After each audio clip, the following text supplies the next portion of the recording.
In the beginning was the Word, and the Word was with God. This is the opening passage of the Old Testament. However, I'm not very religious. I'm spiritual, but not religious, so I'm not going to give you a religious text here. Instead, I'm going to show you how Neville Goddard, the 20th century philosopher and consciousness thinker, used these same words in a very different way. One of the reasons why all of our prayers seem to go unanswered, millions and millions of prayers on a daily basis go unanswered, is because they are just words. Words without feeling, words without conviction, words that don't reach anyone's ears.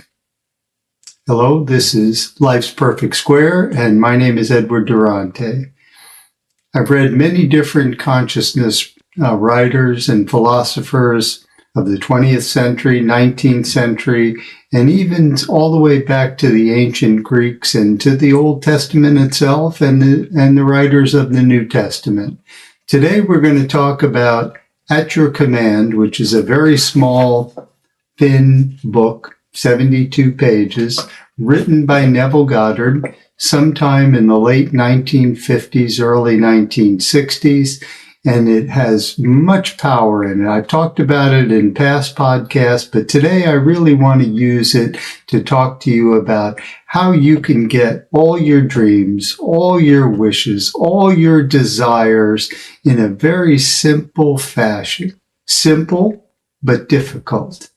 How can that be?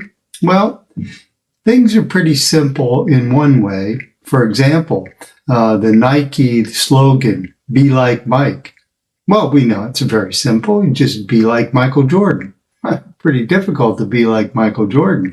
You don't have his physical talents. You don't have his focus, his attention, his awareness, his skills, his size, his innate physical abilities. So the simple statement, be like Mike, sounds very easy, very difficult to show you how to do that. So today and further, I'm going to show you how to use the words of the Bible and the words in the way that Neville intended them to get every single thing that you want. Knock and the door shall open. Seek and ye shall find. This is the way to do it. Thank you, and look for my podcasts on Apple, Spotify, or wherever you get your podcasts, and subscribe here. Thank you.